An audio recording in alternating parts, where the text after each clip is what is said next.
joined by John Norris. He's a commissioner at the Federal Energy Regulatory Commission here in Washington. Thank you for the time. I appreciate you joining us here on Bloomberg. And what's your assessment right now about how the grid is holding up? I know that you yourself are one of those power customers right now without power. Well, I got power now. I was off for a few hours last night, probably at the distribution level, so I didn't become too alarmed. You know, the system is, whenever you have heat like this, Mother Nature can throw some wild cards at us. It puts a strain on the system.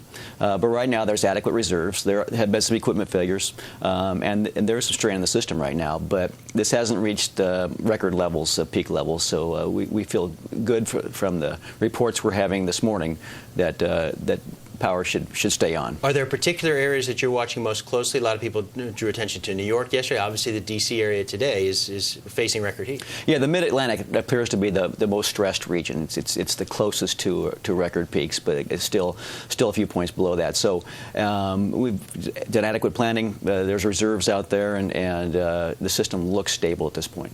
To some extent, what we're looking at right now is an economy that's been in recession, so demand hasn't been as high. That's one reason some people suggest why the electricity grid is up to the task right now. But how confident are you that once the economy recovers further, if it indeed does, that the grid is going to be able to match the challenges posed by that modern economy? Well, I think you raised a great point. I mean, the fact is the economy is down. That's impacting the demand for supply, so it's probably helping this situation right now. Again, we're still not at peak records, and we managed with 2006 with higher peaks than this. So even a uptick in the economy will probably be fine. But the reality is our transmission infrastructure in this country is decades old.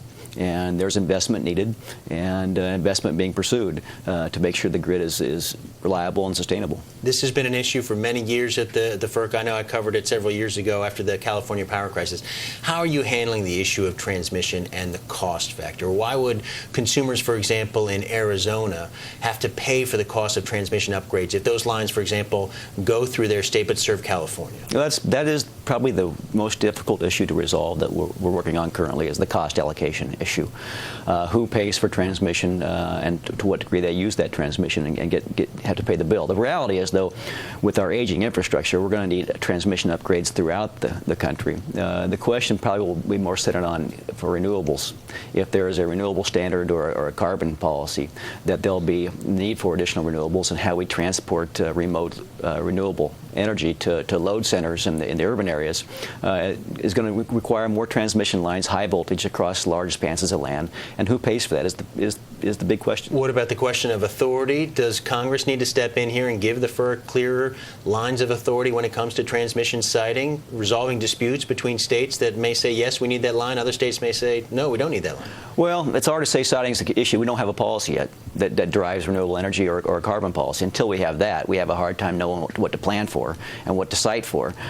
So that's really an issue we may confront once we have a policy decision. Right now, you have a lot of people waiting to build the energy system for the future, but they don't know what the rules are, and so it's causing a backlog in infrastructure needs. Immediately, really quickly, 2003 blackout, you don't see any prospect for a repeat of that this summer? Well, can't promise you what Mother Nature will deal us, but right now the system appears stable and strong. There's adequate reserves, and we're monitoring it by the minute. Commissioner Norris, thanks for joining us here on Bloomberg.